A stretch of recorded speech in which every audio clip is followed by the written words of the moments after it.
In February, that record number of migrants looks set to flow into Europe this year, with a lack of order in Libya, making it an ideal environment for traffickers who park people fleeing war and poverty in the Arab world and sub-Saharan Africa onto rickety boats that set sail for Europe. Now here's a rather pleasant surprise in case you ever underestimated African freelance writers. Freelance writers in Kenya specifically may be contributing more to academic research in the United States and Europe than we know. For a fee, Kenyans are increasingly writing assignments for students abroad. Now the Voice of America's Gabe Joslow tells us about how this academic outsourcing raises all kinds of ethical issues, while writers say the money is too good to turn down. On the University of Nairobi campus, talent is on sale.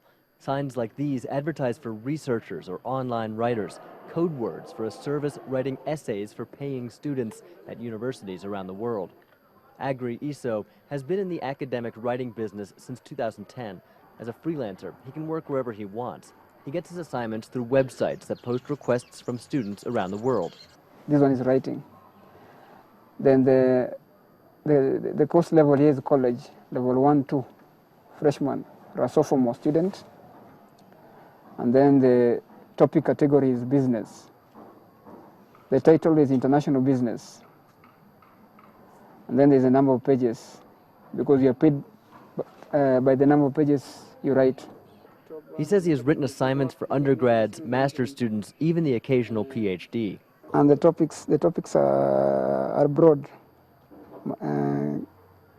Social sciences, the sciences, especially biology, law, business, marketing, psychology, sociology. The work calls for a degree of creativity. Iso once had to write a first-person experience for a student trying to get into a nursing program in California. Actually, you have to put yourself into his or her shoes and be creative. Yeah. In fact, the client was from India. I remember she was from India. She was a lady from India.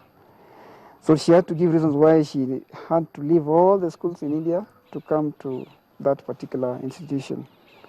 Writers can find assignments on websites like these. This particular one is registered in Kenya. If we choose an undergraduate level essay in chemistry, 8 pages long and due in 30 days, that comes out to a little over $90. And while the Kenyan students are doing nothing illegal here, for the clients, this violates pretty much the most essential rules of academic integrity. And students caught using this would probably face serious consequences at most universities. Pauline Chepkwani is a former academic writer and University of Nairobi graduate with a degree in sociology and a master's in international affairs. She struggled with the ethics of doing this type of work. If you look at it from a moral or ethical perspective, it's kind of, it's not right. But she says the pay was good, and in the end, it helped her to be better at her own studies. Writers here say the business is booming, a sign that clients abroad are increasingly outsourcing their work to talented students who are truly finding African solutions to Western problems.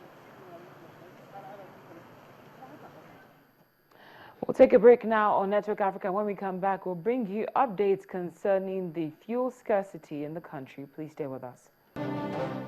Welcome back. You're still watching Network Africa on Channels Television. Now, queues for the purchase of petrol have continued to emerge at various fuel stations across the country.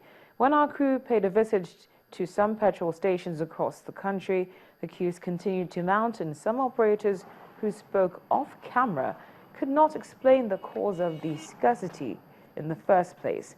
An attendant at a filling station in Bariga, Lagos, told our crew that the station had not sold petrol for the past 3 days as tanks were dry and queues were mounting because they could not load products from the depot after exhausting the ones they had in their reserve. Some of the petrol stations have increased their pump price from 87 naira per litre to 100 naira and above. Now that move has been attributed to higher cost of the product at the NNPC depot.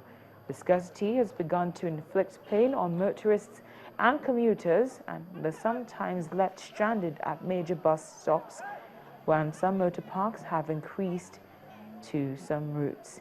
In the meantime, the NNPC has asked members of the public not to engage in any form of panic buying, as the corporation was working with all downstream industry stakeholders to eliminate the noticeable artificially induced fuel queues at some petrol stations.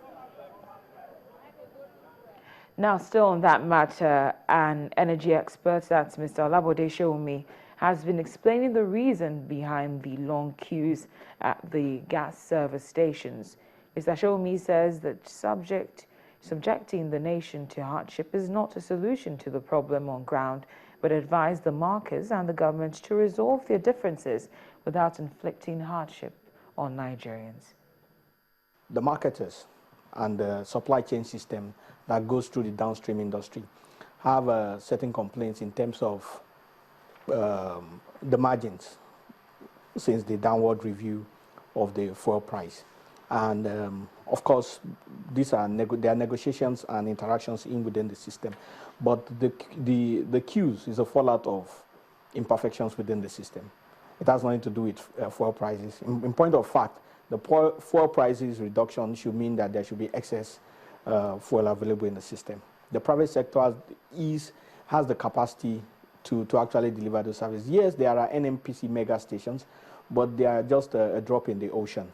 So effectively, yes, you probably get fuel at the NNPC stations, but that cannot cure everybody. So at the end of the day, the system must work. It's a system problem. The system needs to work, the system needs to engage itself, and the system needs to produce.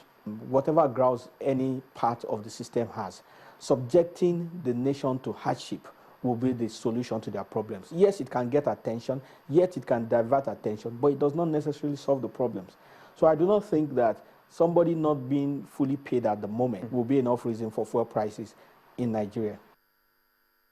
And finally, it's a splendid way to start the month for the outgoing Namibian President Hifikepunye Pohamba, who has won the world's most valuable individual award.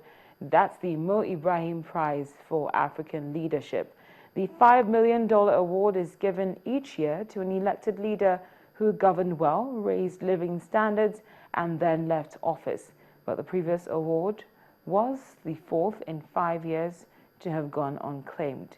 Mr. Pohamba, that's a former rebel who fought for his country's independence, has served 2 terms as Namibian president. He was first elected in 2004 and again in 2009, and he's due to be succeeded by President-elect Hage Geingob. Well, that's all. We'll leave it on this episode of Network Africa. Many thanks for watching. I'm Cynthia Araya.